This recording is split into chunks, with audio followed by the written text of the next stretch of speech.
All right, welcome back to another edition of the Sunstone Podcast. I'm your host, John Larsen. Sometimes on this podcast, we get to talk to interesting people. Sometimes we get to talk to really intelligent people. And sometimes we get to talk to people who are a little out there. I can't quite figure out or put my finger on. Tonight, we get to talk to all three.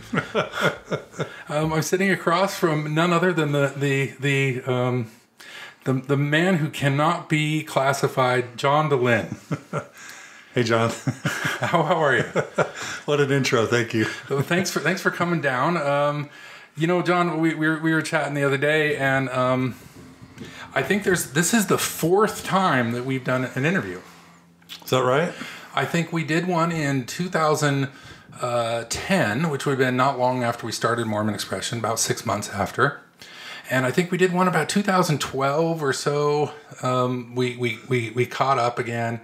And then after Mormon Expression retired, you gracefully, we went on stage. It was a riotous time. I think the video is still out there. That was 2014. Can you believe that's been 4 or 5 years ago? No. Welcome back, by the way. Well, thanks. I don't know that I'm fully back, but I'm here. I know I disappeared for a lot of people, but for me, I never went anywhere. And I was joking with John, kind of that my job is to check John Dehlin, and I've always been fascinated by you, sometimes annoyed by you, more often impressed by you, and I've always been fascinated by the man that you are, as opposed to the man that people always think you are. I think you have a big problem that all celebrities have, in that people form opinions of you, and you're constantly battling against John Dehlin and the 44 different John Dehlins that are out there. Makes me sound like I have multiple personality disorder. Well, I mean, I guess we all do. I mean, in linguistics, they call that code shifting. It's something we all do when we're talking to different people, especially different classes of people, different cultures. You actually will modify the way you speak. Mm-hmm. And it goes so far as if somebody like from New England starts talking to somebody from the South, they will, it's almost imperceptibly, but with equipment you can measure, they will start elongating they will start stretching out the time of their vowels. So if two people with different accents of English are speaking together, they will actually modify their accents to kind of meet a little bit in the middle, almost imperceptibly. So when you're in a position like you are and you're dealing with ex-Mormons and Mormons and believing Mormons, it's really difficult to not reflect the aspects of your personality that jive with those people. I think that's normal and healthy. Yeah, it's fascinating. And I have to say, just at the intro, that you've played an important role in my journey as well. For at least a couple of reasons. One is, when you came out with Mormon Expression, I had retired Mormon Stories. You had retired, and I've said before that was one of the reasons I did it. No one was in the space; it went quiet. Yeah, and I'm you may or may not know, and others may or may not care, but it's because I was applying to grad school at the time, and Margie would only let me apply to PhD programs in Utah, and so I applied to 3 PhD programs at BYU. And I wanted to maximize my chances of getting in. I didn't know that. Yeah, and I ended up getting into all 3 BYU programs I applied to, and then I went to Utah State anyway. But when my original advisor at Utah State would not allow me to have a podcast at first, and so I stayed out for that first year. But when Mormon Expression came on, I got so I don't want to say jealous or envious, but you made me miss podcasting so much, and you did such a good job that it was like this huge gravitational pull to come back. I'm just like, that John's too awesome. Mormon Expressions is too awesome. I miss this too much. I have to get back. And so you were a crucial part of me starting up again. Well, everybody around me, everybody's an exaggeration, but felt like it, always wanted to frame out through the years like our podcasts were in competition, which is something I could never understand why people wanted to do that, because clearly when you talk to the people, they were listening to both. Mm-hmm. Or if they gravitated more towards you, they listened to you. And I never saw it as a competition. I always see it as the more voices are out there, the better. And that when you start building the market, as it were, of podcasts, like having more podcasts actually increases the listenership. So I never saw our endeavors as being competitive. Yeah. I mean, okay, let's drop there's the competition that you always want to do the best job you can. Yeah. And you look around and see what other people are doing, who they're talking to, what their approach is. So there was a competitive nature that way. Yeah, for sure. And we can get into this. There were times where I felt fear in relation to what you were doing, and we can talk about that. But I wanted to just say that another area where you were central to my path is that the interview that I did with you in 2012 ended up being transcribed by the folks at FAIR. Yes, and was sent to my stake president and used as evidence in my disciplinary council. That specific interview I did with you was the pillar of my stake Brian King's case against me for my excommunication. Yes, I'm still, if I do a deep search for myself, like again on LexisNexis, I show up in footnotes of FAIR articles where they're attacking you and they're using me. It always makes me giggle. Yeah. Because if they think that I'm somehow an ally in their assault on you, they're greatly mistaken. And I think they're taking that particular interview out of context. You came down to the Lehigh house at that time, and you met Zilpha, and that was super fun. Yeah. We'll have to bring Zilpha on here at some time. She still remains a great friend, of course, my co-parent, my partner in parenting our children. So, but can I just say one last thing about you? Sure, if it's okay. Sure. So when I was afraid of you, and I was afraid of Mormon expression for many years, if I'm just being totally honest, and we can get into that, but it doesn't matter for the sake of the story. So when it was announced that you were coming back, I experienced those feelings of fear again, right? Mm-hmm. Because I think I don't know where I've gotten sort of just like a setting for trauma where I'm always scared about potential threats. And when it was announced that you were coming back on, I experienced those feelings of fear, like, oh my gosh, here comes another attack. It's on its way.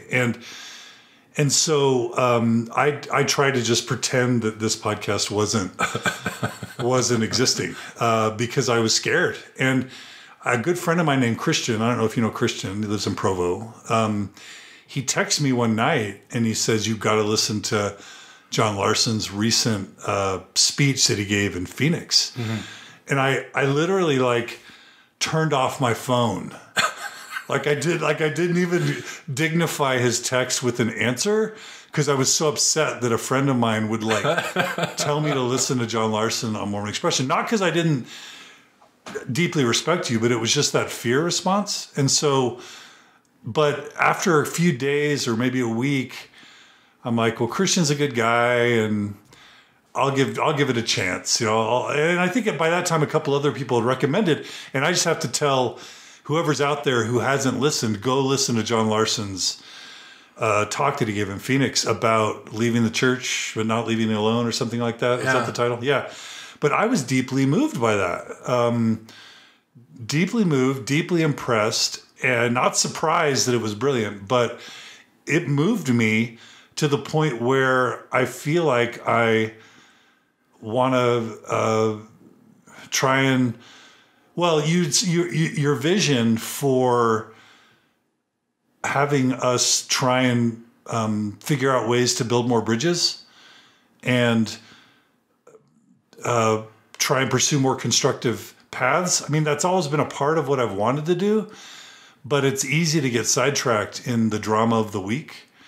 And I just want you to know it's really inspired me, and I don't know what it means for me, but I really appreciated that. And that's one of the reasons I felt comfortable coming on, because you're preaching the love, baby. You're preaching the love.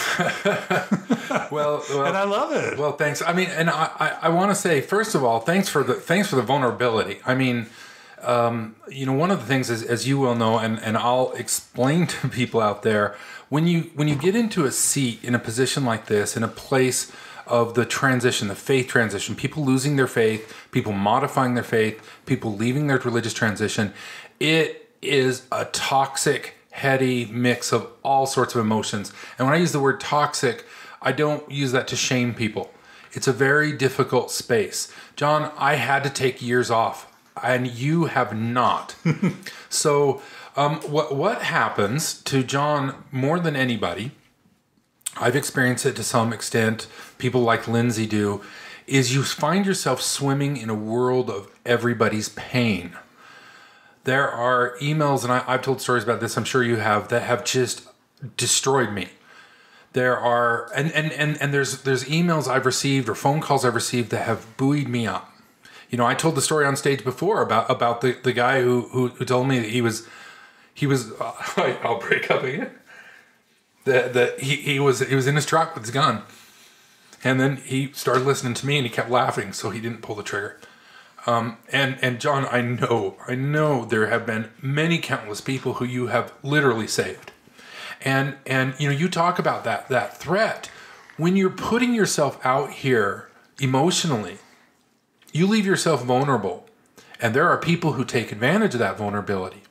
And as human beings, when somebody punches you in a vulnerable spot, there's not very many reactions, but what your genes are telling you to do is fight back. And I know there's times that I have that I regret. I know there's times that you have that you regret.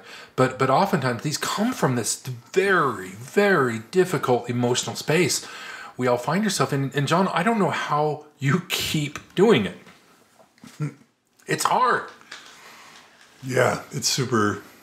I mean, it's weird because we have a lot of privilege, and there are some really good things about this opportunity that we're really blessed. We're really fortunate to be able to, you know, to have a shot at contributing to constructive solutions for our culture. So it's I always have this pull to not want to really go into the hard stuff because it feels like some privileged guys like bemoaning their first world problems when a lot of people have a lot of worse problems. Yeah. Having said that, it's excruciating and brutal, and I don't know if anyone could really fully understand it unless they sat in the chair. And absolutely, there's times it's so richly rewarding, and there's so many people that you touch. There's so many lives and I'm talking about you specifically.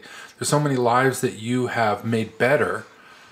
But every celebrity, if you hear them talk about it, will say, you know, you can have 100 positives, and that one negative sits with you, and especially the ones that are true. The criticisms that are correct, they cut you right to the bone. And there's enough people, you know, you have thousands of hours of you. If somebody wants to hurt John Dehlin, it ain't hard. You just got to listen, and you're going to hit all the soft spots, and they're going to know right, and they will. Not most, not even just, but a tiny number. You know, if you count up the number of mass shootings there have been in the last 10 years, and look at that versus world population, it's a statistical error. But it's something that causes so much pain and suffering for all of us. You know, you can pretty well rest assured that the majority of people are never going to get a machine gun and start gunning down people. But when they do, it hurts. And you put yourself in a place where you're vulnerable to that. And I think it's that when you talk about, like when I come on or whatever, you're always vulnerable. And you are doubly vulnerable because you did the thing that I was always scared to do, which is hang your livelihood on this. Yeah. Which makes you doubly vulnerable. In a way, I don't mean that critically or anything. It's just it is what it is. Yeah. Yeah, that was a weird and a complicated kind of thing, and it's made things complicated in different ways because, I mean, nobody would get into this business to make money. There's no money. There's no money. And for years, of course, there wasn't any. But when I went back to grad school and I was looking at $10, $15 an hour to be a TA for some professor, and then I thought, or I could go back and do the podcast.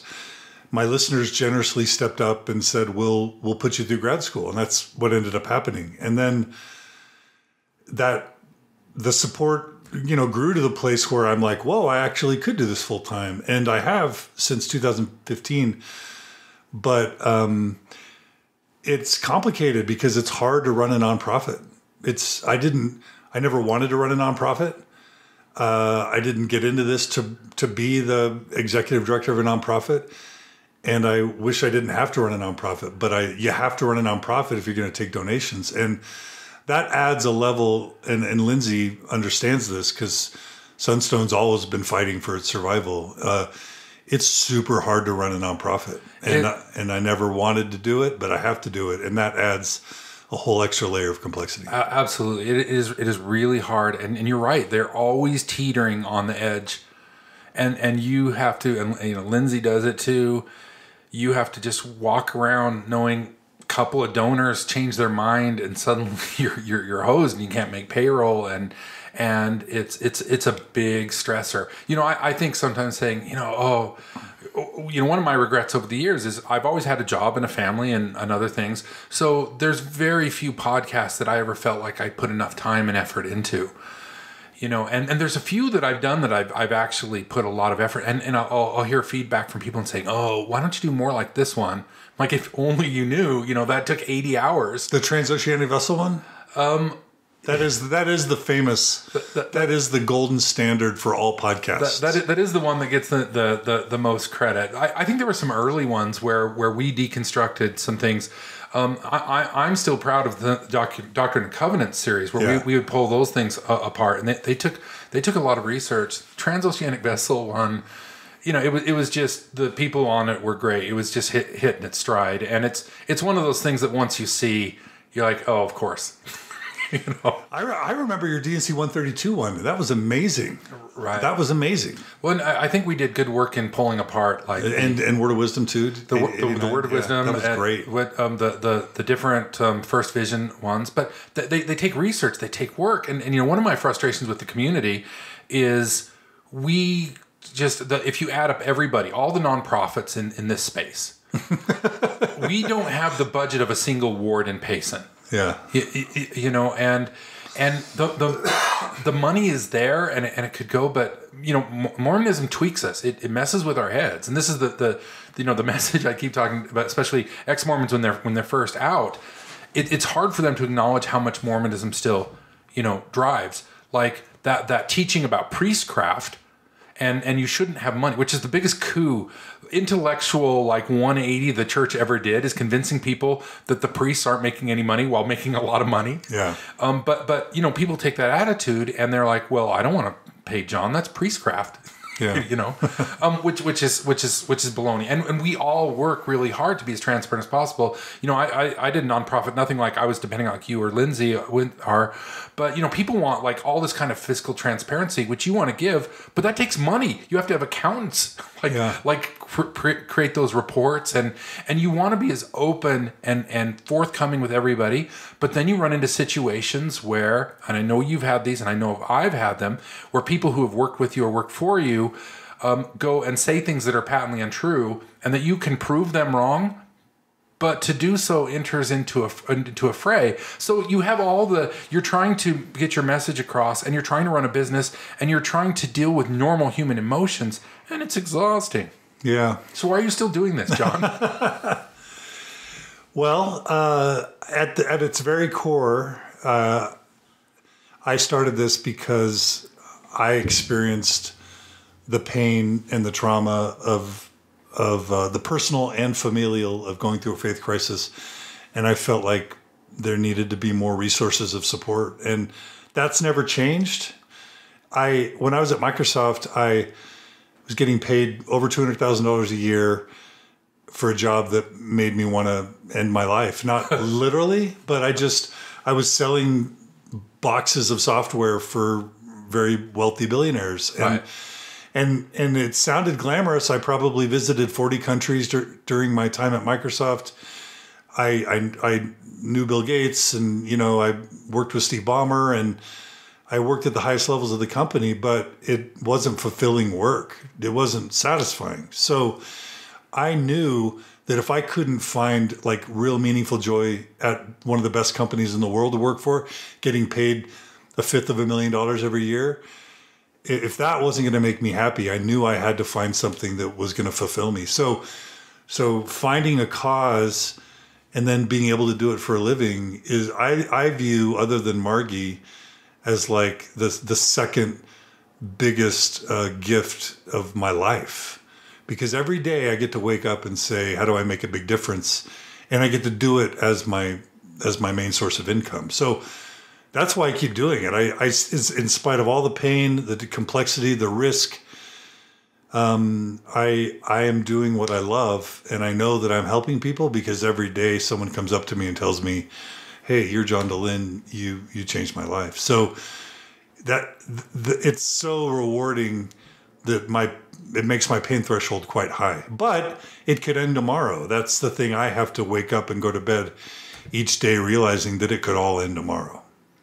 It could, but the church keeps creating new grist for the mill, as it were. Yeah. Now, you characterize a faith crisis. I would challenge you, John. I've watched over the years. You haven't gone through one faith crisis. You've gone through multiple. Yeah, it's a journey, isn't it? And it's really interesting because you can become very empathetic to one point of view, and sometimes, and this is a human condition, it makes you a little bit hostile to the other because we have warring camps oftentimes in this space that we're in.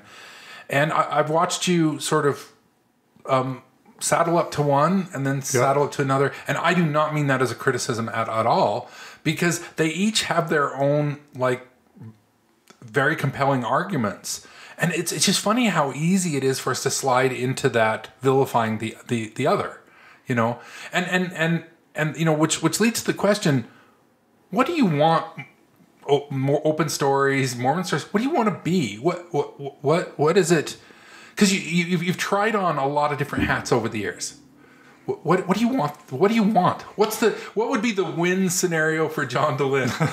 Are you talking about my personal faith journey, or are you talking about the ambitions of me or the Open Stories Foundation? Can you separate them? Are they different in your mind? Are you and Mormons and Open Stories different? I don't know. There's probably not a lot of difference at this point. Do you want them to be? And I don't mean that as a criticism. Open Stories is there to support the mission, the voice, and your voice is giving voice to other people. That's always been one of your talents, and your is you, of course, are a very smart guy, and there's a lot of things compelling about you, but you have a gift for pushing your personality down and letting everybody tell their own story. But there's a story there too. Yeah. So if I had to talk about my personal ambitions or what I hope the Open Stories Foundation and Mormon Stories are about, at a core level, there's a lot of people who, Orthodox Mormons, apologists, who think that my goal is to destroy the church or to take people out of the church. They think you're a wolf in sheep's clothing. Or just a wolf in wolf's clothing. And that's my desire has never been to harm the church or to take people out of it. I can say that 100% in clear conscience. So what have I wanted to do? If I had a magic wand, everyone who wanted to know everything about the church, its truthfulness, its history, and the way that it harms people, everyone would have all the information, so that it could be fully consensual. Because what's really important to me, first and foremost, is that people know what they're a part of. They know what they're giving their life to. They know what they're giving their money to. And they know they have a full knowledge of the thing that they're basing their life upon. And so there's an educational component to everything we've always done, whether it's the podcast or whatever else, where I just want to educate people, and stories and emotion just happen to be a really effective hook to educate people when they don't necessarily know they want to be educated. Well, religion is not about describing the world as it is. It was at one time, but science and other things have taken that mantle. So religion all across the board has become something about emotional space. I don't mean that as a criticism at all. That healthy religions address the emotional component, where science and atheism and logic and those do not. Science is just as happy solving the problem of AIDS as it is creating the next A-bomb. Yeah, and I'm actually cool with that. And I've been studying Richard Rohr because of Dan Witherspoon and Janice Spengler and several other people. Can't stop talking about him. And he's this Franciscan monk who was like a monk for 40 or 50 years, and he's done a lot of work on faith crises and transition in Catholicism. And I'm totally cool with religion being trans-rational, being extra-rational. It's not about logic. It's not about reason. I think the problem comes when the religion overreaches and claims to know things that it doesn't, or claims to be based on things that aren't true. For me, the most ethical religion is one that knows its place and that doesn't overreach in terms of what it claims to know or be based upon.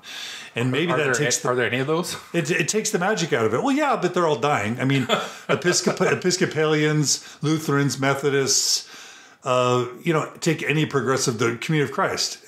Any progressive religion says the scientific realm is different from the spiritual realm. Yes, evolution. Yes, we're super old Earth.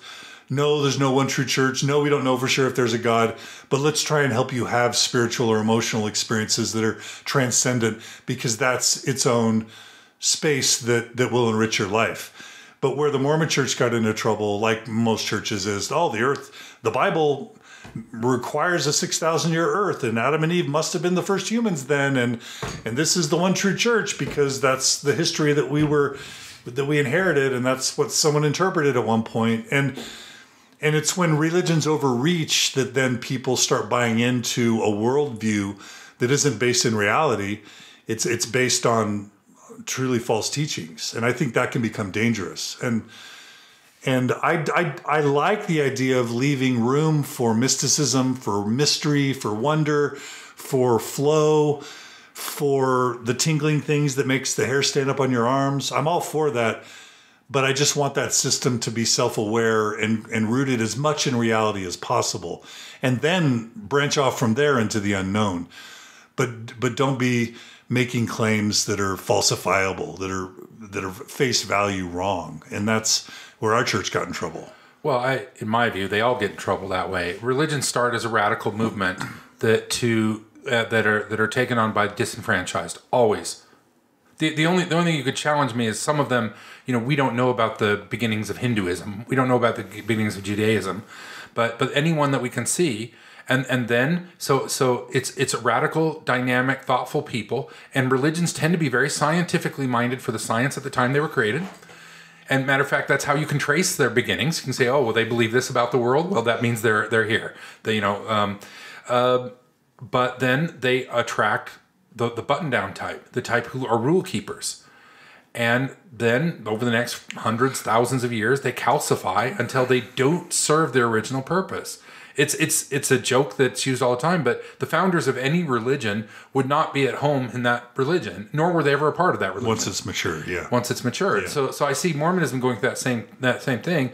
Mormonism has the unfortunate distinction of having been invented after the printing press. Right. So it's easier for us to all point to their...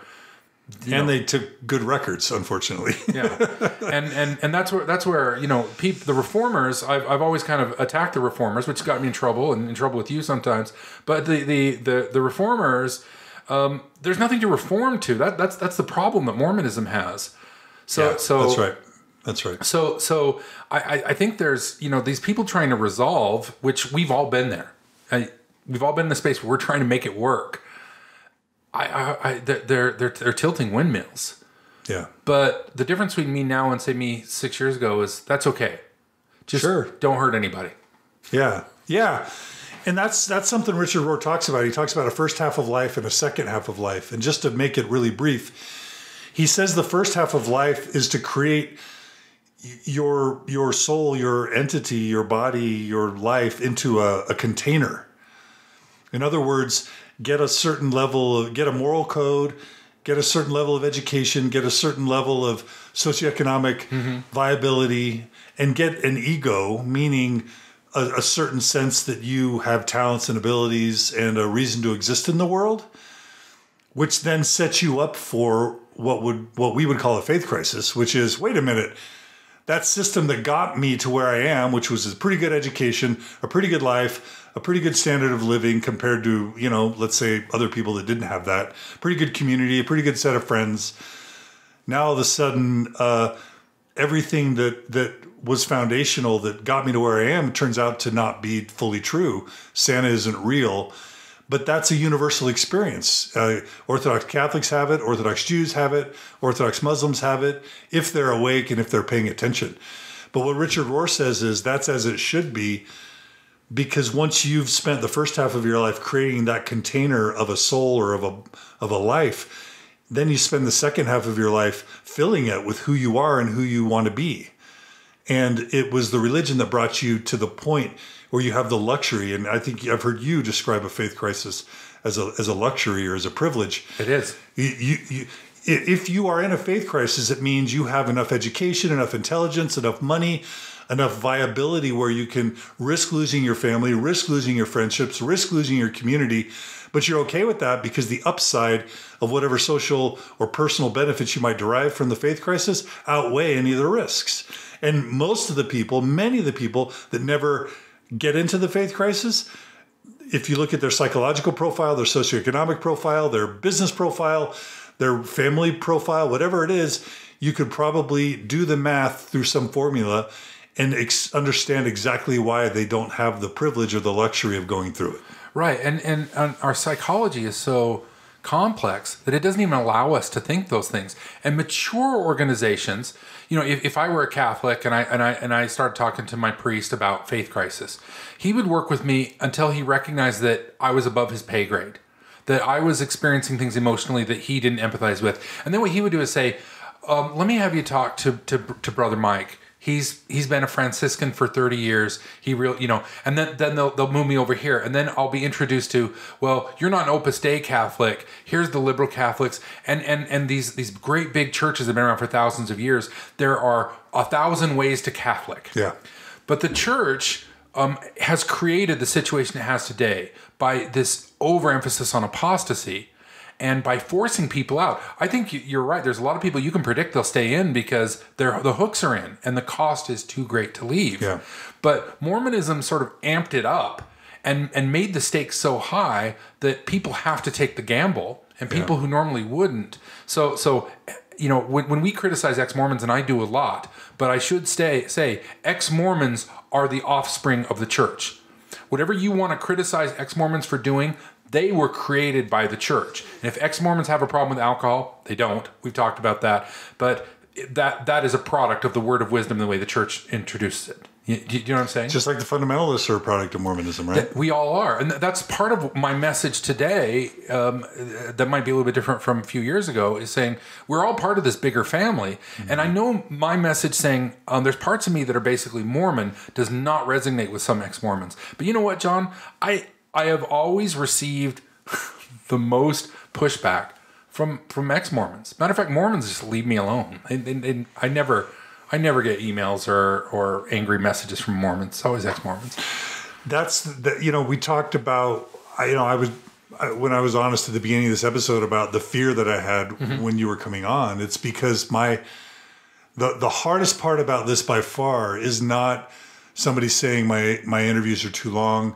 It's not somebody saying I'm dumb. Which they are. Yeah, of course.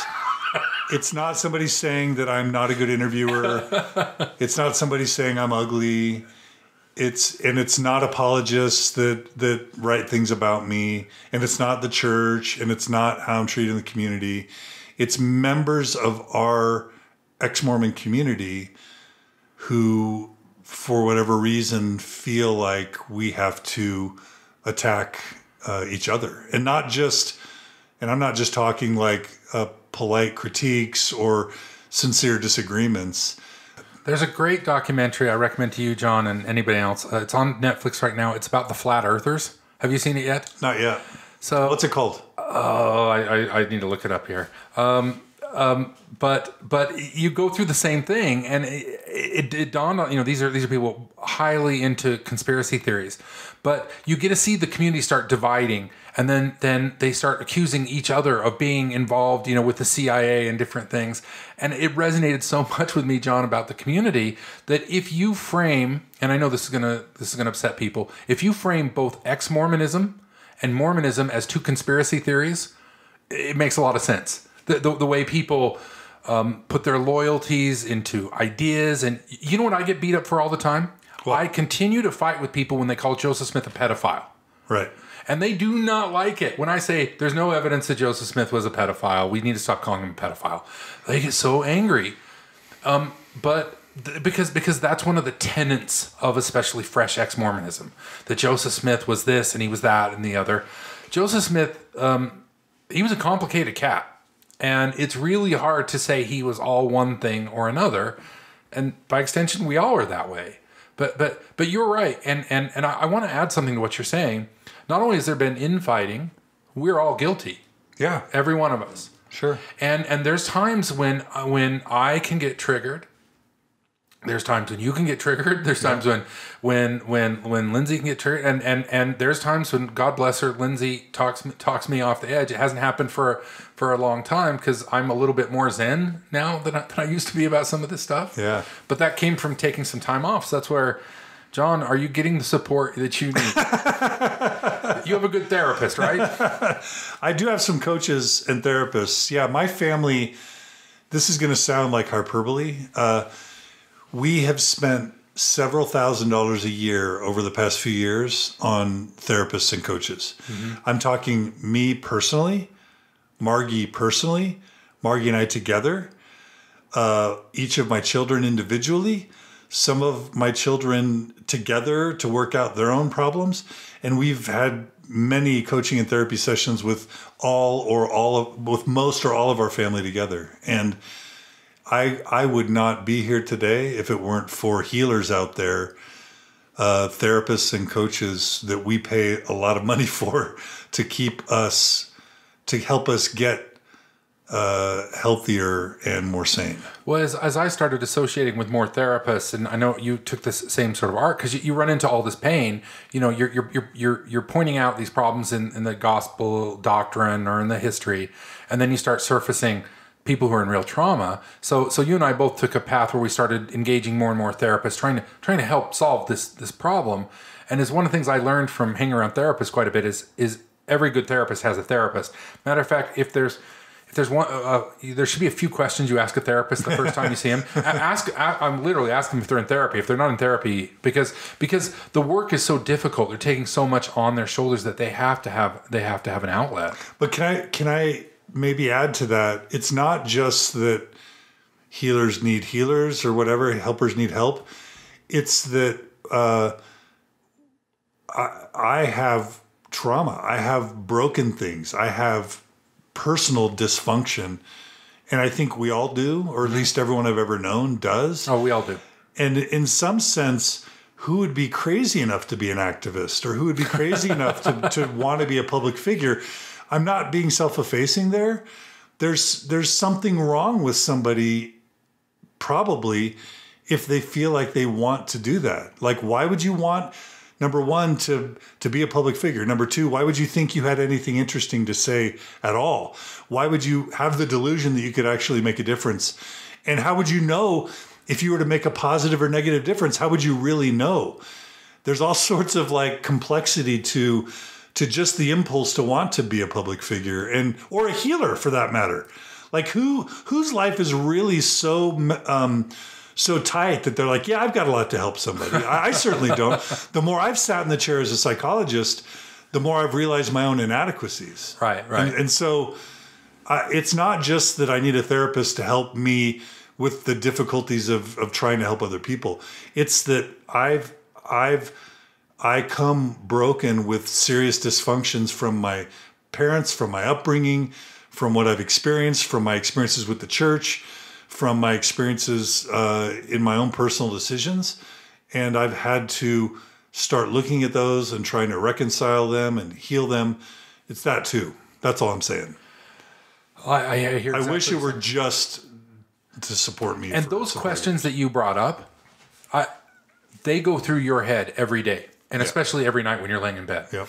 Every single day, it's what's the saying by I think it was Bertrand Russell. The problem in this world is that basically weak-minded people are so sure of themselves, and the wise are so full of doubt. Right. Yep. And yep. And I don't know and I've known you long enough, John, to know that you do this, and I know that I do it. The amount of distress and thought and concern about every word we've put out there. But I know that when I listen to Sean Hannity, there's not a guy there. That's not a guy who has a lot of self-reflection. Right. But you can tell the public spokespeople who have problems with self-reflection, or not a problem, it makes them better, because they sound pained all the time. You know, they sound like they're struggling with things. And I think that's one of the things that makes you so listenable, is because even though you're at that position, I can still feel, and I can hear in your voice that self-effacing humility, which is a mix of, obviously, you're an alpha figure. You know how to go after things. I've watched you. You know how to command a room. Boy, this guy has... You guys have to see John Dehlin and watch the crowd swoon. Because you have a natural ability to make people feel listened to and valued. And I believe after these years of being around you, that's sincere. I don't think you can fake that.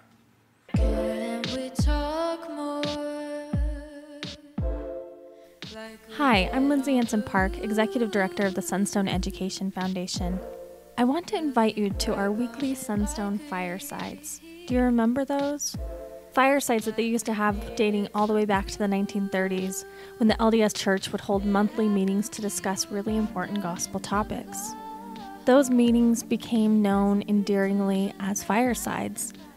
In January of 2019, Sunstone launched a new podcast that incorporates a nod to these firesides, featuring a weekly evening podcast. It will display a range of hosts, all women, as they chat with diverse guests from across the Mormon spectrum. The hosts are all female identifying that represent a broad perspective in Mormonism. These podcasts will be released every Thursday evening, so you can have that fireside feel brought right into your living room. So grab a cup of cocoa or coffee, since at Sunstone there is more than one way to Mormon.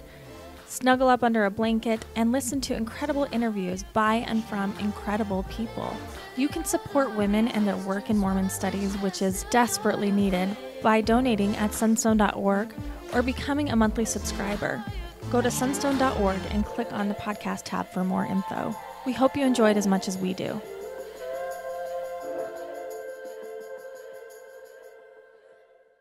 I think about, who am I to be leading anybody? Who am I to give anyone advice on anything? Who am I to give advice about marriage? Who am I to give advice about parenting? Who am I to try and be a part of the solution? Like, I'm torn between feeling experienced and confident in the skills and the training that I developed, and being eternally tormented at how inadequate I feel for the position. And that's just absolutely true. It's really hard. One of the hardest parts about doing what I do is feeling worthy to still do it, because I could easily get swallowed in the feelings of inadequacy, because I am fully inadequate. Like, I help a little bit, but at the end of the day, these are huge problems, and everything ends up sounding glib. Everything is glib. We're just moving our mouths and saying words. Are we really making a difference? Are we making things better? It's hard to know. And that's part of what you're saying, I think, in this new iteration of your comeback. Let's really look as post-Mormons about what is a constructive, what are we doing? What is our goal? Right. Are we just shaking our fist? Are we barking at a train? Are we actually moving the needle? Are we making things better? Are we ruining relationships? Are we making the organization worse than it would be otherwise? And anyone who's honest and sincere is not going to have endless optimism and self-confidence. They're going to be racked with the eternal self-doubt and second-guessing, because it's hard to know whether you're making a difference. And if you're in that space of second-guessing and doubt, and like every human being, you're riding these curves up and down, and you're in a low spot, and somebody kicks you in a soft spot like there, you're a human being, and you can sometimes lash out in ways that you'll regret. I do it all the time, but it's always out of fear. It's fear. It's fear, is someone going to hurt me? Is someone going to hurt my family? Is someone going to hurt what we've built? Is someone, going to hurt the organization that keeps things going? It's just always fear. It's weird. It's weird that, people, let's just say the average person that walks up to me and says, "You're John Dehlin. Oh my gosh, can I take my picture with you?" To them, they see somebody important or powerful or special or whatever it is. It's whatever they've constructed. Yeah, or you would say, well, whatever led you to say whatever big intro you said, right? When you're sitting over here, and you know this too, you're just this super weak, vulnerable person that could be taken out any moment. Right. That you're walking down the street and you wonder, is a car going to try and run me over? Is someone going to shoot me at night when I'm turning off the lights? Like, is someone going to file some lawsuit or make some claim or attack you in a way to where it's all over? Your reputation's destroyed. What you built, what you fought to build, it gets destroyed in a minute. We live in a world where people can say whatever they want to on the internet, myself included, and that can destroy lives. And it makes you feel every day like you're in a war zone. Like, where's the next hand grenade going to come, and will I survive it? And so it leads to neurotic. It can lead to a neurotic personality. It does. And if you watch celebrities, what you'll see is one of two behavioral patterns emerging. They disappear. They surround themselves with that. They really push back against that world. Or it starts to modify their personality. It is really hard to sit in a position where you are in particular, where there are people who view you as a prophet. They wouldn't say they do, but what I'm saying is they're taking that paradigm of the alpha, patriarchal leader, and they're just imposing that on open stories. And the problem with that is there are people who hate you, John Dehlin, because other people treat you like they were treating the authority. And you recognize that. And it's a trap you're in. How do you cast off that mantle? The way that plays out in my mind is I represent the problem. I am a white, straight, upper middle class male. And that's who's been oppressing everyone, not just in Mormonism, but who's been oppressing mankind for centuries. What I represent. Men on this planet are the problem. And wait, are you kidding, or what do you mean? Are you serious? I'm dead serious. Yeah, I mean, okay. And white men in particular, they're violent, they're aggressive, they're greedy. Yeah, and I'm of course a white middle class, 40-something male. Yeah. I fit right in that demographic, and I'm disgusted by my demographic. Yeah. I'm ashamed at the imperialistic world that my people have imposed. And so just to complete that thought, and so when I think about the role I'm playing, I have to deal with the thought.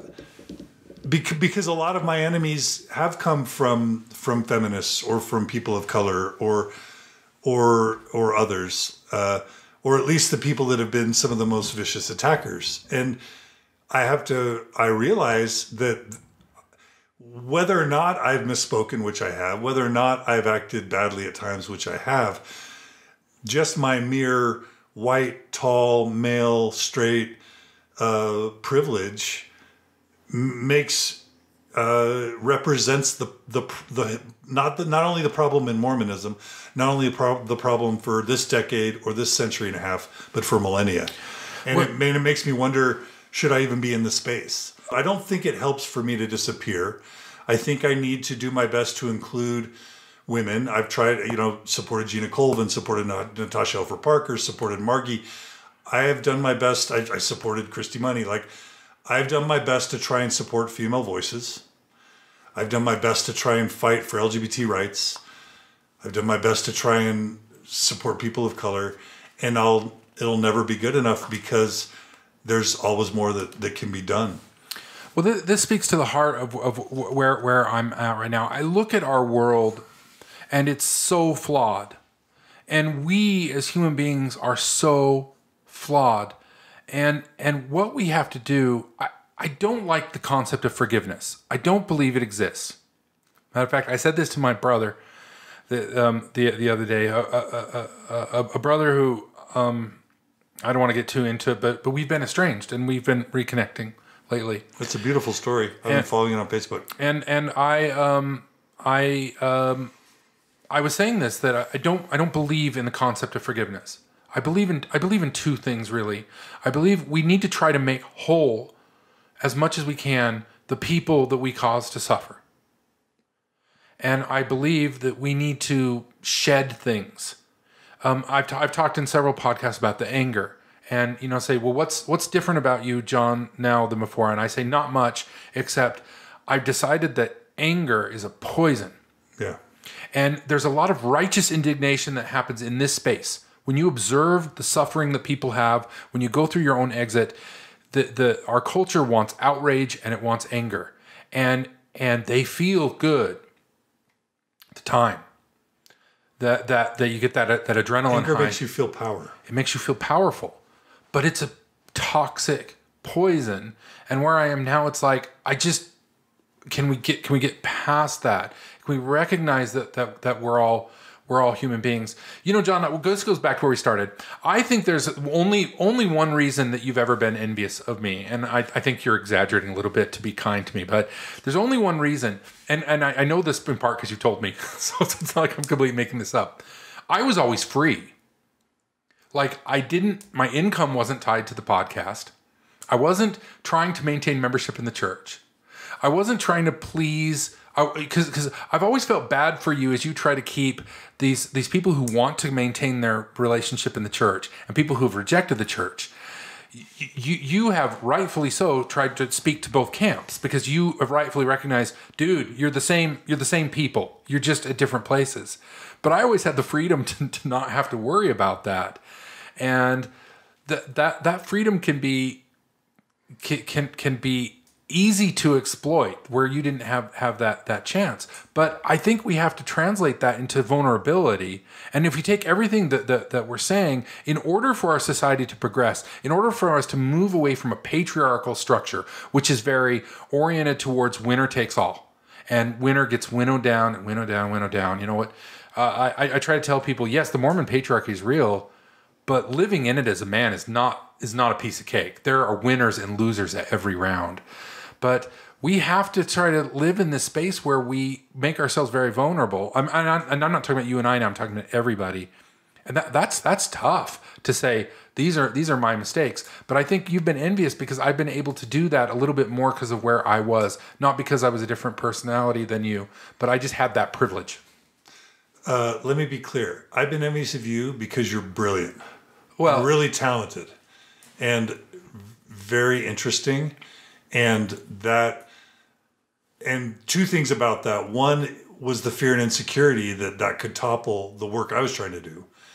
But then also feelings of insecurity, like, oh my gosh, I'm not that good, which drives me to try and do better, which is why I welcome you in the space. One of many reasons why I welcome you in the space.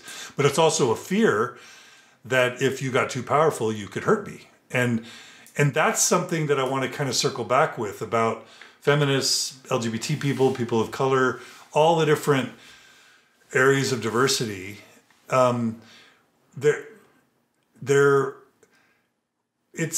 It's so hard to scrape out. I'm here at Sunstone, and I'm like, oh, I hear Sunstone's getting their offices renovated. Oh, they're going to have, in my mind, I'm like, oh, well, now Sunstone's going to have this opulent, ornate, beautiful facility. And I'm hearing it's just like the old Sunstone building. They're going to make it nicer. But Sunstone and Lindsay, I'm sure, are fighting for their existence every day. Always. Like I am, right? Mm-hmm. And when you're in that mentality as a culture, as a subculture, Open Stories Foundation is scraping for its survival. And in some ways not, but it could end any year. It could literally end this year. Everyone's just struggling to try and survive. And what's really hard is and we've learned this through patriarchy. So what you do is you get possessive, you get controlling, you get defensive, and you try and protect your territory. And so these differences that we have, whether it's gender, sex-based, race-based, privilege-based, age-based, socioeconomic-based, education-based, everybody is so scared that they're going to be annihilated, that they're going to expire, that they either are defensive and protective or isolating, or they're attacking either overtly or behind the scenes through back channels to try and survive, because it's so hard. Think about it. Like, how many, there's signature books, which I hear, which is always kind of, it's solidly doing its thing, but it's not growing. Mm-mm. And it's, it dies when George Smith dies, unless he leaves some huge endowment to them. You know what I mean? Like, mm-hmm. It's surviving because of the annual donations of George Smith, and for no other reason. Sunstone has always been struggling to survive. And then there's Open Stories Foundation. Dialogue is on the ropes, right? Mormon History Association is only propped up by Orthodox believing Mormons, right? And how many other organizations are there? Well, if I look at some of the nonprofits I've known about over the years, a lot of them are mothballed, they're shuttered, they go through the same thing. Like, people ask me why I took down Mormon Expression site, because it got so badly hacked that without spending $20,000 to and I was talking to Jeff Ricks, the post-Mormon site, which was great for a lot of years. Same thing, it's mothballed because it got hacked, and we don't have the money. And I will tell you what you were just hinting at. Every organization out there that is not financed by the church is only surviving because one or two rich dudes are keeping them up. I'm not saying that to undermine the small donations we get from different people, because those are meaningful. But it's hard we have to acknowledge that these organizations are all teetering, and it's been teetering because it's been a frustration that I've expressed. One of the things that I have gone to bat for you over and over again is you get attacked for making money. And like you pointed out before, and it's absolutely true, when with your education, with your intelligence, with your expertise, you are grossly underpaid for what you could do. So is Lindsay. Indeed. But there's this jealousy. I think it really comes from Mormonism. Well, I'd have to get paid. Yeah, I'd get paid to be underpaid. Sunstone does pay me. I'm not an employee. I'm a contractor. So Lindsay's been really good about this, about trying to make sure that people get paid, but that we're not making any money off this. Any of us could go get a job at McDonald's and make more money per hour than we're doing in this space. But I say this because I'm not afraid anymore to tell people, listen, I know there's thousands of you listening to this, and we need your pennies. That there is a moral responsibility for you to support the organizations that you believe in. That may not be me, it may not be you, but you've got to do something. I regret every day. And I tend to give more of my time. I don't give as much money as I gave to the church. I haven't. Not since the day I walked out. Can I say yes and? Please. It's not just that these organizations need financial support, although they absolutely do. When I think about the needle being moved, right? What's moved the needle? What's moved the needle were Eugene England. What moved the needle was Peggy Fletcher Stack and Albert Peck. What moved the needle was Dan Witherspoon. What moved the needle was Sandra and Gerald Tanner. What moved the needle was Juanita Brooks, Jeremy Runnels, Lindsay Hansen Park, Kate Kelly, John Larsen, Steve right? Benson. There's all these names. What Sam Young, right? Yeah. What moves the needle, in addition to people that are willing to financially support something, are these rare individuals that have some combination of naivete, foolishness, talent, intelligence, and determination, where they're willing to step up and dedicate a huge portion of their lives and their reputation for an extended period of time to try and move the needle. And when Lindsay's light goes out in terms of her commitment to Mormonism, Sunstone will be on the ropes like it never was before, because before Lindsay, it was seriously on the ropes. And I thought it's going to be really hard to turn Sunstone around, but it's a credit to Lindsay's brilliance, intelligence, and social giftedness and leadership that she's turned something that was careening into an abyss into something that's, I think, thriving. At least it has the appearance of thriving, right? And it's Sam Young that said, I'm going to fight for the children. I don't care what the arrows are. I don't care if I have to pay my own life savings. I'm going to do this, right? And there are only 20 of us, right? Or 30 right now, over the past decade or two, who really reached that level. And what I'm trying to say is, in addition to financial support, which I've been really grateful for, we need to take care of these leaders socially and emotionally, right? We need to find a way, number one, so we are going to say stupid things, and we are going to be racist and sexist and homophobic. We've probably said 50 things on this podcast that we deserve to be skewered for. Probably. We have to find a way as a community to educate and mentor and support each other in ways that don't amount to public shaming and social annihilation.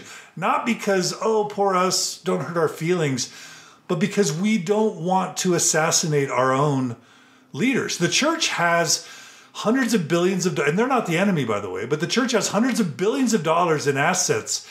And you take out any general authority, any apostle, there are others just waiting in the ranks to come. And there's very generous salaries and retirement compensation packages for generations and generations of leaders. And while I'm not calling them the enemy, I'm just saying that that's a powerful institution that is always going to have armies of employees, of leaders to keep the institution not only alive but thriving. And we need to take care of our own people. And we need to find ways to educate each other in ways that aren't takedowns. And we need to find a way to partner so that we can help each other thrive and survive. And I'm just going to be vulnerable and honest. When I haven't been the best partner, it's been because I'm terrified that I'm going to be destroyed with the very trust and goodwill and empowerment that I try and share. Time and time again, I've had these people that I trusted, that I tried to empower, that I let into my own home, turn around and use that gun to try and shoot me. And that's led me to feel just constantly terrified and paranoid that the next person that I trust and partner with is going to turn around and do that same thing to me. And it's been excruciating for my board. It's been excruciating for my organization, for anyone who's ever worked with me, because the way I operate from day to day is as a paranoid, terrified, Howard Hughes-like individual, not to that extreme. But that's how I feel in my mind. That's why I wake up at 2 or 3 most mornings and can't get back to bed. Can we find a way to partner where we don't end up cannibalizing each other? And the people that we took in, just like with you, there were people that you partnered with on your podcast that ended up turning around and betraying you in really awful ways. And I don't know, I felt a little bit of solace when I interviewed Lloyd Evans. He's sort of like the top ex-Jehovah's Witness. And I asked him, who are your biggest enemies? And guess who he said were his biggest enemies? I'm sure there are people he worked with. Ex-Jehovah's Witnesses. Yeah. Hi, I'm Stephen Carter. My job is great. I get to gather the best articles, essays, stories, and poems from Sunstone Magazine and narrate them for the Sunstone Magazine podcast. It's the best of Mormonism in an audible quality recording. Some of the people Sunstone has published include D. Michael Quinn, Jana Reese, Gregory A. Prince, Elna Baker, Dan Weatherspoon, Gina Colvin, and John Gustav Rathal. Head over to patreon.com/Sunstone to listen to some of our free episodes. And then join us for the best of Mormon thought and experience. Because the biggest question that you're asking is what's next? Is it community? Is it spirituality? Is it something else? We need community. We'll only do that when the leaders of this community find a way to transcend the fear and the paranoia and the patriarchal sort of mindset that we've all inherited, and find a way to work together where we don't end up backstabbing and hurting each other. And I don't know how to do it. I don't. And I'm guilty of it. I don't know either. And thank you for being so vulnerable, John. What you're saying is a difficult thing to say, and what I admire about you is that you're attempting to own these things, and that's really hard to do. It like you're saying, it puts you in a weak position. But if you take like a patriarchal structure is one where there's one person at the top calling all the shots, everybody else is a beta, everybody else is auxiliary, but those things survive because they're efficient. Yeah. If you want a company that makes money, and that's what we're all about, and it's really hard. I tried to make Mormon expression as inclusive as possible. And sometimes I took heat for it. There were probably, in the years Mormon Expression was on, 500 people who were on that panel. I would let anybody sit on the panel if they wanted to. Some of those people do not like me for it because they got on, and this sounds easier than it is, what we're doing right now. Yeah. And people would get on, and the feedback I'd get is, man, the conversation moves fast. You're going from topic to topic, and I would try to coach them. This is radio. That we're moving. This is not like a conversation you have in your living room. But was that effective to put people on the in front of the microphone who had no business being in front of the microphone? I don't know. But you start running the organization as a hierarchy because that's the easiest way to do it. But it's in a sense, it's the wrong way to do it because it starts breeding some of the problems that you have. It replicates the patriarchy that we're all reacting to. People would volunteer to be on the podcast to be part of Mormon Expression. I'm sure you experienced that because they would hear the fun part and they want to be a part of that. And then what you'd say is, okay, I'll give you some of that, but what we really need is we need somebody to sweep the floor. Yeah. And I've only got so much sweep the floor time. And the problem I ran into is the more volunteers I'd bring on, the more scut work I was doing. When I say, the height of Mormon Expression, I was doing 30, 40 hours a week on top of my regular job. Much of that was managing volunteers. Yeah. This is not a woe is me tale. This is me telling you things that I screwed up. And I didn't do very well because I am more egalitarian in my view. I hate working for corporate America. I hate hierarchies. I hate structures.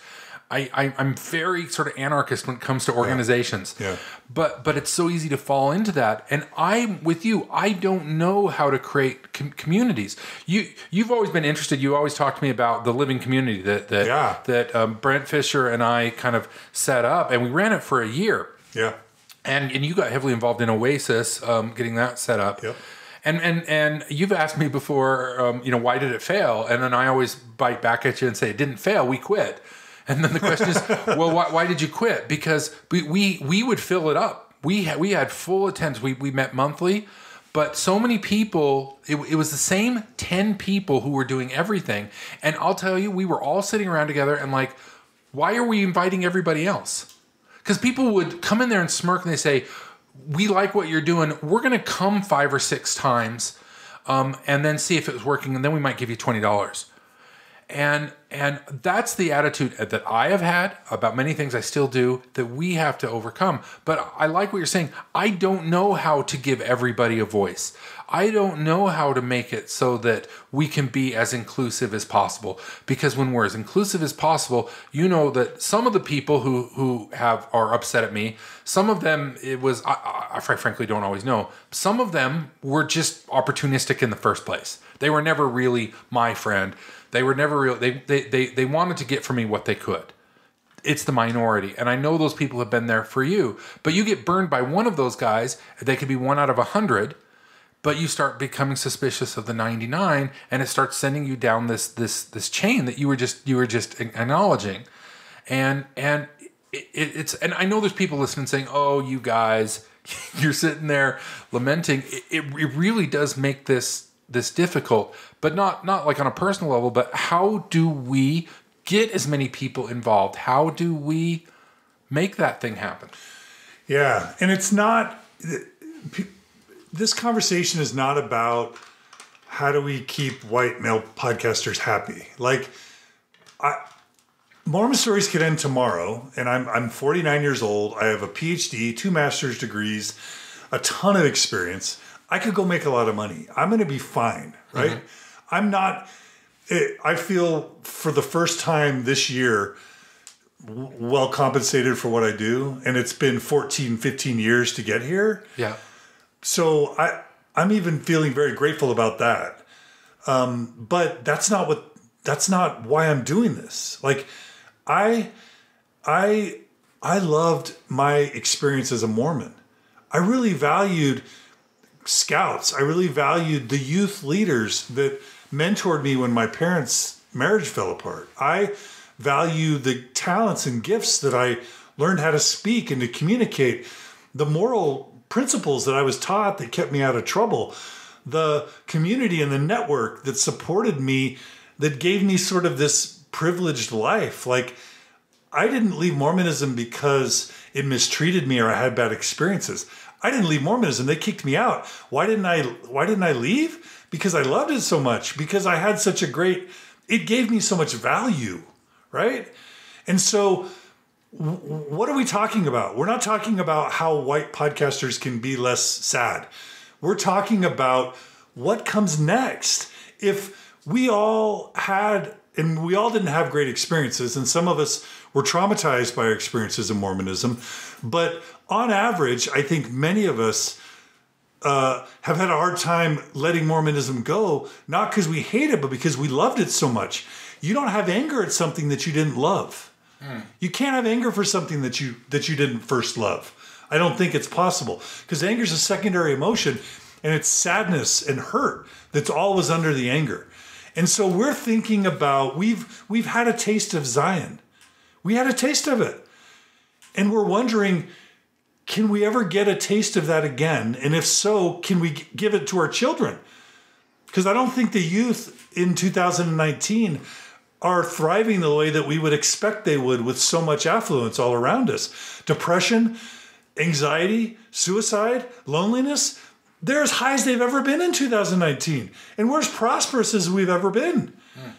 And so I think we're saying, what does it look like in the future, whether it's post-Mormonism, secularism, irreligiosity? How do we form thriving, healthy communities, whether it's just 6 couples that meet for barbecue and camping? It doesn't have to be on Sunday. I don't care. Like, what does healthy social structures, what do they look like going forward as religion continues to decline and slide off the face of the developed Western world?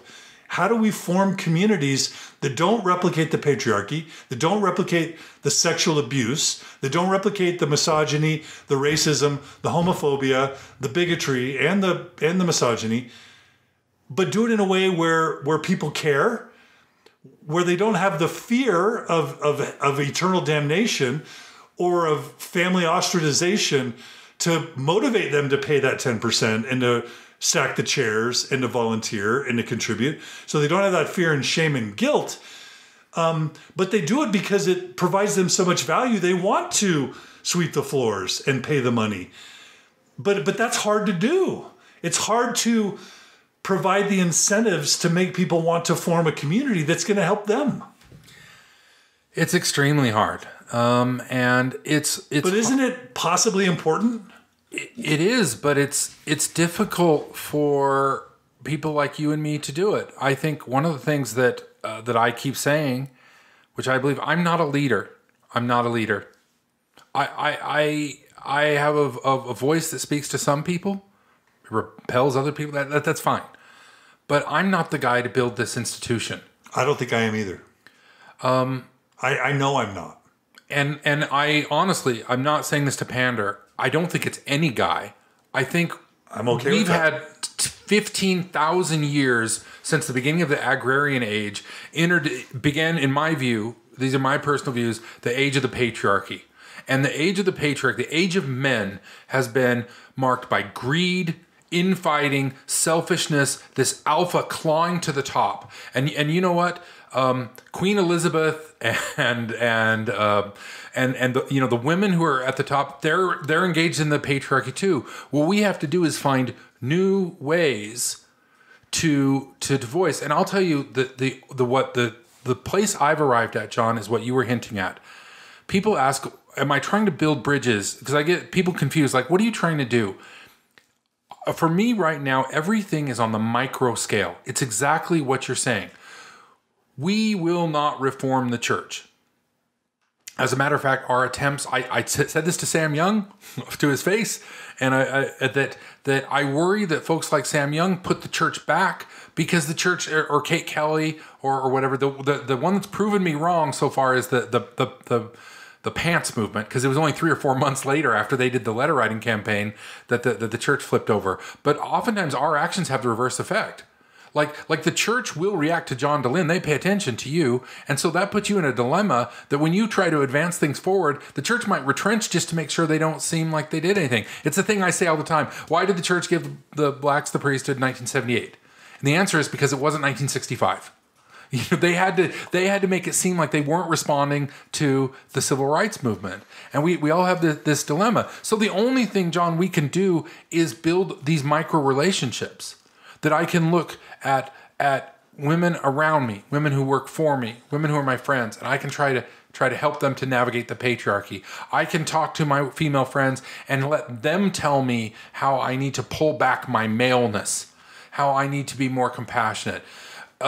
I need to reach out to my LGBT friends, to my transgender friends. I need to reach out to people of color. I need to listen. But I think where some people are wrong is I can listen and still talk. I just can't do them at the exact same time. So I think I'm more concerned, to be honest with you, about poverty in this valley than I am about, what the latest thing the church is doing. And I think that's a reflection of maturity, saying we need to look on this very micro scale. If everyone listening to this podcast prepared 2 relationships in their life, that seems like such an insignificant thing, but I think we would start lessening this anxiety, this depression, these forces.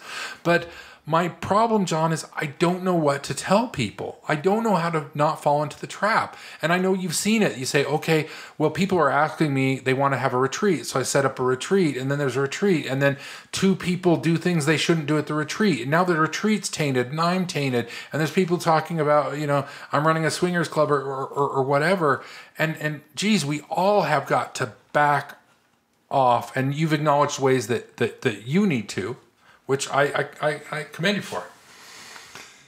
Yeah, thank you. And, well, you made me think of something I wanted to say earlier, and that's that what's changed about John Larsen, like what was Mormon expression? To me, Mormon expression was going at the church. It was saying, here are all the ways the church isn't true, and we're going to dig into each one and expose the church for being not true.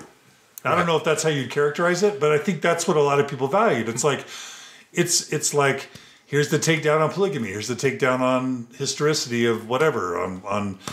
It's just, it was living by the sword, right? It was basically aggressive male, patriarchal sort of aggression.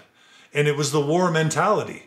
And I don't want to say that there isn't a place for that. I don't even want to say that we were wrong, that I was wrong. Because Mormon Stories, let's be clear, I used interviews and subtlety and emotions, but there have been times where I've had very similar goals. I'm going to embarrass the church or expose the church through the interviews that I do, right? And so it may not have always been as overtly aggressive as maybe some people thought of Mormon expression. Because there was always like, well, I listen to Dan Witherspoon, and then I graduate to Mormon Stories, and then I graduate to Mormon Expression, and then I end up with Infants on Thrones. There was this sort of hierarchy of aggression, or lowarchy of aggression, that people would cite, right? Right. But what I'm trying to get at is that there's probably a place for all of that. I don't want to condemn it, at the same time, when you live by the sword, you die by the sword. And so when in my worst times where people have really been coming at me, and I could name 5 people, every time in my back of my mind, I thought, they're doing to me what I do to the church. Yeah. So like, how is this any different? How can I keep aiming my sights at the church and then complain when people aim their sights at me? Well, I forgive you. The church is an institution. It's not a human being. The church does not need the deference that there is a difference. But I'm also going to say that when everybody's in attack and battle mode, you're right on that point. It's hard to bring that into a community and have a healthy, thriving community. It's hard. If you look at human history, it's very rare for revolutionaries to establish a government. There's 2 different mindsets. Yeah. And I'm not here to establish the government now. You're right. Mormon expression, in my view, I think your characterization is completely fair, was about deconstructing Mormonism. And really, and I've said it before, my mission was to let people know it's not you, it's the church. Yeah. Because a lot of people internalize and say, what's wrong with me? Yeah. But you're right. The takedowns were vicious at times. And I tried really, really hard. I failed sometimes. Most of the time I was successful in not personalizing it. Right. I was attacking the church and not the individuals. Yep. But it still had the same net effect. And you are absolutely right that I may fancy myself to be not part of the patriarchy, whatever, but Mormon expression ran on high octane patriarchal testosterone, right? Yeah. I mean, it was the nature of the beast, but that's what cuts through the noise. Yeah. So we're in this dilemma of this has to be a bit of performance. This is a bit of exhibitionism. Somebody has to want to listen to this. Yeah. Yep. And then you want to do it in a way that's entertaining, that makes people smile, that makes people laugh, makes people cry. But you don't want to push that envelope too far, because you start becoming the part of the problem that you're trying to take down. You become the monster you're running from. Which is the fate of everybody at the top of a patriarchy. It's the fate of everybody at the top of an institution. You will become what it is you hate. What you hate, yeah. And so that's part of the reason I dropped the mic but I'm here back for a lot of different reasons, but I don't have the same message. But I'm not ashamed of Mormon expression. No, it's still out there. It's brilliant. I still stand behind things needed. I said there. It's needed. But it's not. I received probably one of the best compliments I've ever received. Somebody last week sent me a message and told me that it was recommended to listen to by their therapist. So if I've got therapists telling people they should listen to it, that's a good thing. But I'm not there anymore. And when I find myself slipping there, I don't want to go back there. I'm not ashamed of it. It was a stage of my life, but it's now time. What I want is for us to figure out how to build something else out of the ashes. That's right. We've cut each other down politically, geographically, racially, gender-wise. We live in this world that is very much about just like burn everything down. Like we've had all these institutions, and I understand it. You look in this post-industrial world. Let's take it from 1805, the birth of the new Jesus. From Joseph Smith on, like this pumped up, aggressive, like winner take all, try to get as much money, as much greed, as much capitalism. And I think, lest I sound like a communist, we are in late stage capitalism. Like it's reaching its end point. Now, I'm not necessarily advocating that communism is the next thing. I don't know what the next thing is, but what we were doing in the church, what we're doing attacking the church, it ain't working. Meaning we have to build something new. And my problem is I don't know what that is, but I do know that we can learn to love each other. We can learn to tolerate each other. We can learn to be pluralistic. We can learn to be ecumenical. And that's not something that I favored 10 years ago. And it's hard for me. To be ecumenical is difficult for me. But it's the right path for me.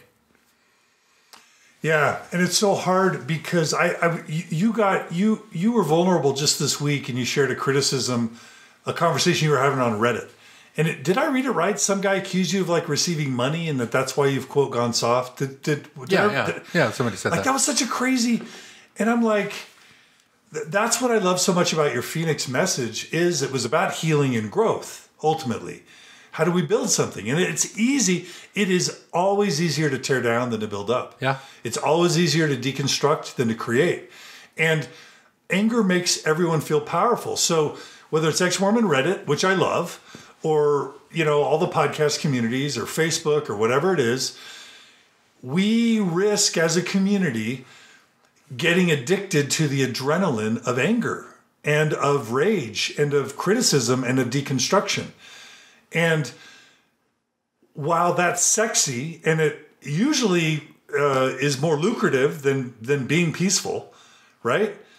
Oprah probably made more money when she was being sensationalistic and controversial, right, than when she was trying to go the Eckhart Tolle route and be about personal healing and growth. One of the things we risk as a community is getting addicted to the anger and the adrenaline and being bored by the prospects of healing and growth and building something. And it was weird to see people react to your desire to heal and build as you selling out, well, they don't, or you being weak or boring. They don't trust it, and I don't blame them. I don't either. But we'll get stuck in a toxic soup if we don't grow past it. But it's not necessarily always as entertaining or as fun or as adrenaline to try and build something. I think in the end the payoff's there, but it's grueling. Well, you were, and I think that's what Lindsay's trying to do, and I've seen her post before, trying to do egalitarian, truly non-patriarchal, consensus-building, constructive work is excruciating. Well, and the question, and I know I've said this before, but so I beg your indulgence. But people ask why I came back. Of course, I'm a multifaceted person, so there's a lot of complex things about it. The basics is I did it because I believe in Lindsay. Because Lindsay was able to bridge a gap that I thought was unbridgeable. And that was to the fundamentalists. And when she first told me that she was going down there and she was going to start working with Short Creek and some of those people, I told her in no uncertain terms, do not do that, Lindsay. That is a mistake. And I thought she was being bullheaded and I thought she was risking herself in ways that she shouldn't. But she did it. So the model of building these communities has been shown to me, and I do not think it's a mistake that part of the reason that Sunstone is coming back to life is because it's led by women. Of course. I was never going to lead another podcast, and I like the position where I can support Lindsay. And Lindsay's a human being, and she's a flawed human being, and she needs our support, and we need to find more Lindsays. Oh, we do. And can I just say, we have one. Her name is Kim Sandberg Turner, and she is a woman of a certain age that started an organization called WOCA, Women of a Certain Age. Mm-hmm. Have you ever heard of WOCA? No. So Kim Sandberg Turner started a support group for post-Mormon women 40 and above. And I'm surprised you haven't heard of it, but it's 3 or 4 years into its existence. And there are thousands of women all across the Wasatch Front who are throughout the country, but several, like up to 1,000 women along the Wasatch Front, where every week there's book groups, there's dinner clubs, there's date nights, there's MOCA, men of a certain age. Now there's COCA, there's couples of a certain age. And it's led by Kim Sandberg Turner and a board of women. And they have this thriving power. They do girls camp twice a year where they go to Midway or Heber, and they for a whole weekend, there's 100 or 200 women teaching each other, nurturing each other, supporting each other. It's a major deal right now, and it's led by a woman. And you are right. We need women leaders for sure. No, and this is a personal belief. I think men have screwed up the world, and it's time to go back. It's time to, I think, a better model. And when women have women-focused organizations, meaning organizations that organically grow through women, they tend to diversify and distribute power. They tend to be excruciatingly slow because of that. They're inefficient, but that's part of it is to embrace the inefficiency. If we want to move away from a patriarchal structure, we have to move away from things that work the best way possible, because the best way possible is oftentimes the way that enriches the few at the expense of the many. It's when I talk about efficiency, I'm using that as a curse word, because what they're doing is figuring out how to extract every penny. And if we can move away from that paradigm into ways that really support everybody, I'll throw my support behind that. So we need to find a way to do it that energizes people, that gives them so much value they want to support it. And we need to find a way to do it where women can lead, but men still feel like they have an important role to play. One of the things that, John, you and I can do is help other men learn how to be good followers. That's if you want to talk about how the patriarchy really men like the quarterbacks, they like the winning team, and what we need to learn is to be better joiners. And I'm a terrible joiner. But if I want to change the world, what we need to all stop doing is creating more and more nonprofits and figure out how to bolster the ones. And I know there's a conversation, people may not believe it, but you and I have been having since day one, since 10 years ago, and I've always called it the big tent. And how do we cross promote these different organizations? How do we have an ecumenical focus in our community while not feeling threatened? While realizing we're vulnerable, but still cross promote without creating camps, because I get frustrated when I see, okay, is that an Open Stories person or is that a Sunstone person? You can ask Lindsay; she'll tell you I get mad whenever that comes up, because I think it's a false dichotomy and one that we need to. There's nothing that I'll say this right now. There's nothing that Open Stories can do that in the long run will damage Sunstone. You can do things in the short run that will. Right. You can make moves, and Sunstone can make moves, and then people get pissed off, and then they start getting angry. But in the long run, none of us are going to... And if we just recognize that we're all trying to do the same thing. But you have articulated very well, John, why it's so hard to do that, why it's so vulnerable, because you risk your reputation, you risk your income, you risk your family, you risk your friends, and it's just easier to circle the wagons and try to keep the enemy at the door. Yeah, and this isn't just a post-Mormon thing. Like if you listen to Joe Rogan or Facebook takedowns, shaming culture, like it's everywhere. It's something we're facing right now. And I guess what I'm saying is we do need exactly what you said, the big tent, Fellowship of the Ring. I like to think, the metaphors I use are like the X-Men or the Avengers or the Fellowship of the Ring, where we partner and collaborate, because I think we could make each other super strong. What I know for sure is that most Mormons along the Wasatch Front have never heard of John Dehlin. They've never heard of Kate Kelly. They've never heard of Lindsay Hansen Park. They've never heard of Sunstone. With as much progress as we've made, they've never heard of John Larsen. I apologize to say. No, thank goodness. But we have just started to scratch the surface of Mormon consciousness. There's so much more work that's needed, so much more demand, that we have to. There's great work to be done, and I do believe that if we partner, we can make each other much more successful. And when I say successful, I don't mean money. I mean meeting more people's needs. And by the way, when you meet people's needs, they give you money because they're grateful. Mm-hmm.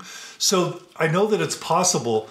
What we need to do, not just to figure out in post-Mormonism, but in America, is how do we have a culture where we can trust each other, but educate each other and support each other and have some type of boundary. I don't know how, we don't want loyalty tests. We don't want policing. We don't want thought police. We don't want word police. But we also need to educate each other, but also support and protect each other so that we don't discourage Sam Young to the point where he quits, or discourage Lindsay to the point where she quits, or discourage you so that you back out again. We want to motivate and support our leaders because they're precious. And when they're gone, when the September 6th were snuffed out, it took 10 years or more for leadership to arise again, right? And if we snuff out this generation of leaders, it may take another 10 years for another set of leaders to emerge where they can actually get traction, right? And so we have to have community standards for not only support, but for education and discipline or motivation, because this takedown culture just leaves everybody frayed and discouraged and ultimately defeated. And I don't know how to do it. I don't know how to do it. So I think my final message here, and I'm going to deliver the message from the Johns, and you can correct me if I'm wrong. You and I have done what can be said to be amazing things. We've been able to accomplish things that a lot of people haven't. We've had that privilege. And a lot of that comes from work that we didn't do, that we were able to stand on the shoulders of others. For sure. And we've made mistakes. We've both made big mistakes and little mistakes. Yep. And we both want to solve the problem of the pain and suffering. Yep. And we both want a community where we can be more pluralistic and ecumenical. And build something. And build something. I think you might be a little bit more motivated to actually build something than I am, but I feel like it's a necessary evil. Well, when you talked about teenagers, post-Mormon teenagers being not ever talking to adults and being totally isolated, you weren't just like describing an interesting thing. Weren't you calling out a social malady? I am, and I think that's a great example. And when you talked about going to the hospital and your friend going to the hospital and him rejoining Mormonism because there was no one to support him outside of Mormonism, right?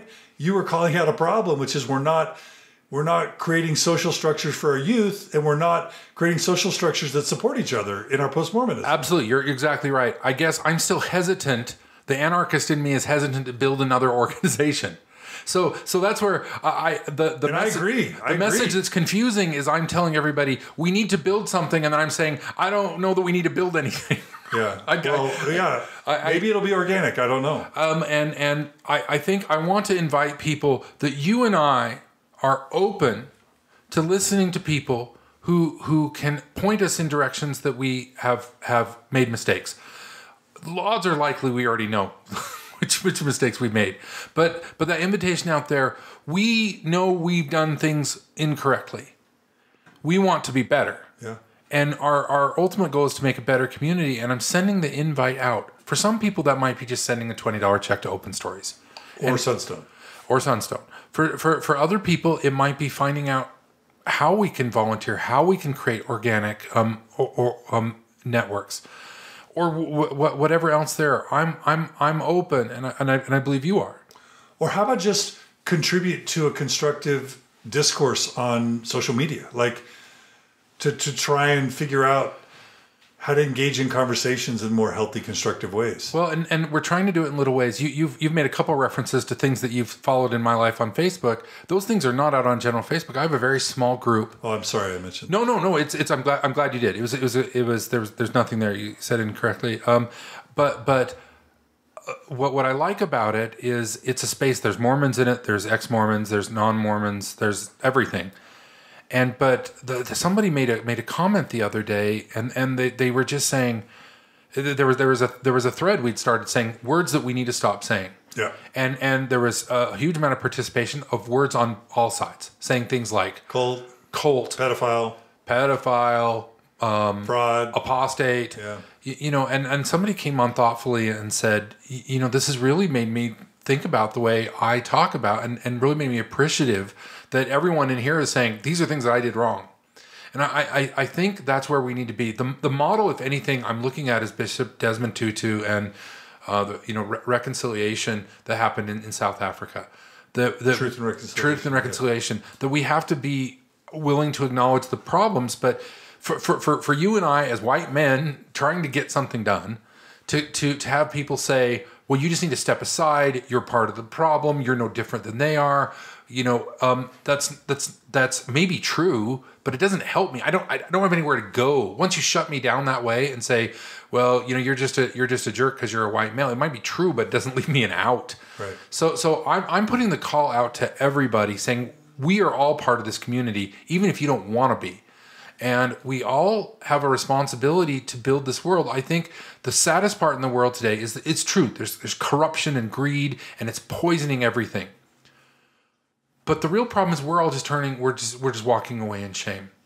And what we need to be doing is saying, I reject this world of corruption and greed. So I'm going to start building a little tiny micro world around me where that's not what happens.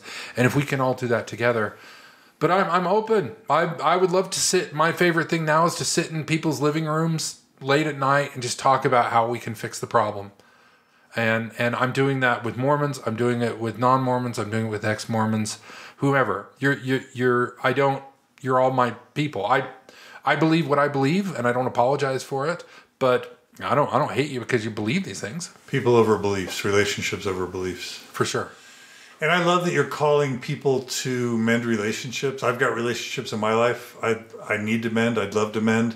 I do think it starts there. And I also just want to for all our self-criticism, the past 14 years, if it's created one thing, it's these little clusters of relationships and community that exist from not just from St. George to Logan and up into Idaho, but all throughout the world. The podcasts, Sunstone, the Facebook communities, all these efforts have forged lifelong relationships and little micro communities that are beautiful to behold. There are, think of the Rockwells and all the little friendship cluster. That's just one small example of amazing little micro communities that have been built all over. And that's a wonderful asset that we have. We know that can happen. So I love that you're calling for micro relationships to be the start of whatever this ends up being. Maybe it won't be a bureaucracy. Maybe it won't be a Sunday gathering. Maybe it won't be a nonprofit. Certainly, hopefully, it won't be male-led. But we've actually made some phenomenal progress in terms of those micro relationships, and that's going to be a wonderful asset to build on. And so let's also acknowledge that some real beauty has come out of the past 15 years. Oh, yeah, for sure. And the people that I have met from all sides of the spectrum, you talk about that Phoenix talk, but, afterwards, several of us went back to the house and you had people who were believers, people who were fundamentalists, and we just swapped stories, weird Mormon stories from the past, and everyone laughed and it didn't matter. It didn't matter what you believed. And I know what Lindsay's vision is that I share is that's what Sunstone can be. It's a place where you check your weapons at the door. Constantine is a comic book, and there was a movie made. So Constantine is this like devil hunter or whatever. He hunts demons. He works for God. And there is this bar. I've used this analogy before called Papa Midnights. And it's the place where fallen angels and fallen devils can go. That's the place for me. We've all been through this ringer that is both our culture, our American culture, and our Mormon culture.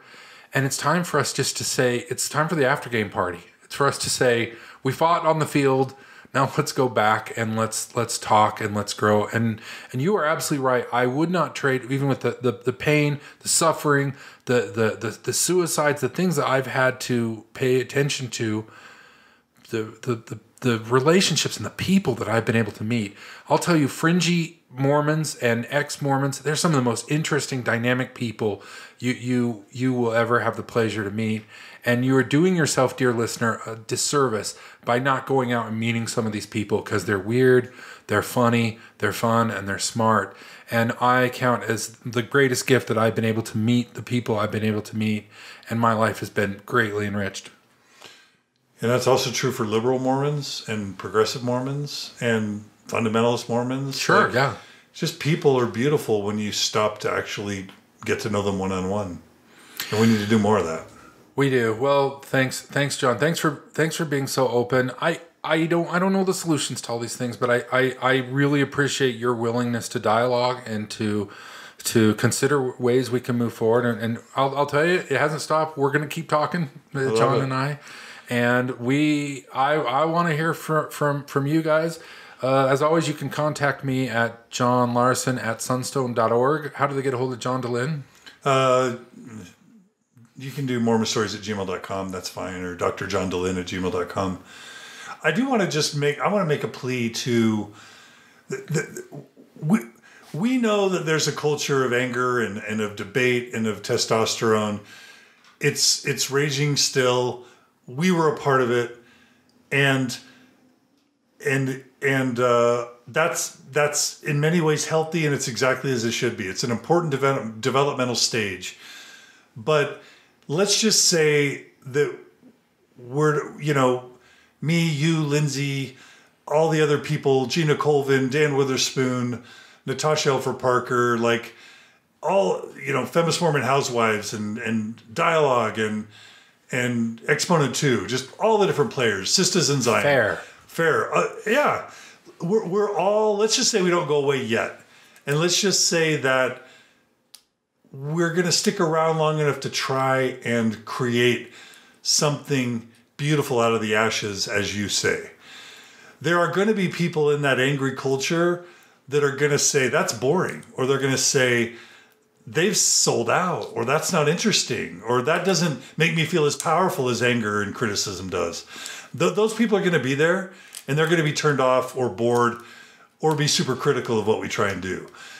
Well, the only way that some sort of Zionic vision can emerge from the ashes is if those listeners who are listening, who appeal, who feel drawn towards the idea of love, of bridge building, of compassion, of creation, say, I'm not going to call that boring, and I'm not going to tune out, and I'm not going to let my cynicism get the best of me to turn away from the possibility of us creating something better. And the only way that this can have a chance of a spark of growing is if some of these listeners out there say, I'm going to volunteer at Sunstone. I'm going to throw a little more bones their way, or I'm going to get involved, or build a little community, or entertain the question of what we might create together. Or invite your neighbors over for dinner. Yeah. Or mend a relationship that's broken. Yeah. Right?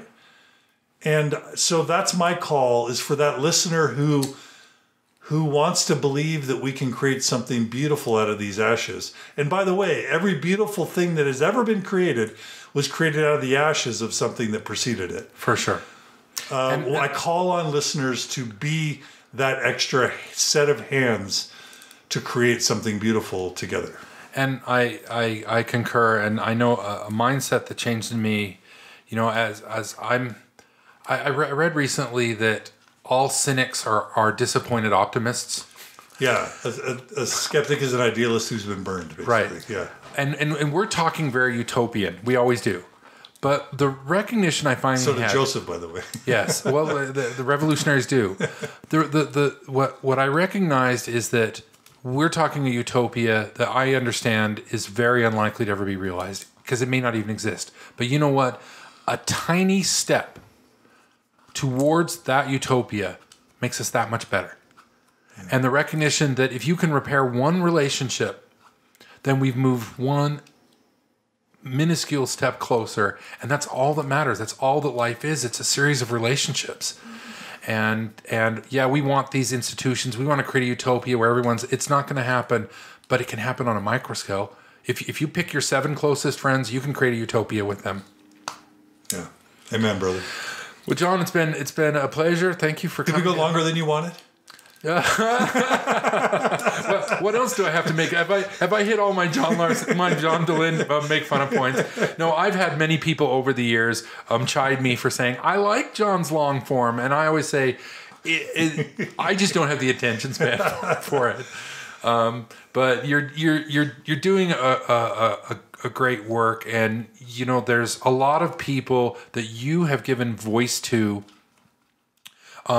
If you take the annuals of Mormon stories, you open a new chapter in Mormonism of exploring I know the accusation that we've talked about a lot, that you can be patriarchal or whatever, but you have in fact given voice to a lot of people, and for that I commend you. And I think whatever pain you felt and whatever criticism people have given, that legacy will live long beyond you, John. So know that you are doing good, at least from my perspective. Thank you, brother, and bless you, and bless Lindsay, and bless Sunstone, and I'm so glad to see you back in the ring. I hate it when a fellow, I don't want to say soldier because military, it's a patriarchal military reference, but I hate when a fellow leader or, person of influence, when their light dims. And I was sad when your light dimmed, although I'm glad you were exercising self-care.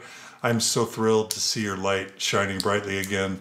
I'm super inspired personally by your positivity and optimism and constructive approach. It's changing me and how I approach things, and I'm really excited to see what you do. And I hope people support you and support Lindsay and support Sunstone, because you guys deserve support. And the same goes for you guys. And I do appreciate everything your foundation has done. Thanks again, John. Thanks everybody listening. Thanks, guys. Thanks, John.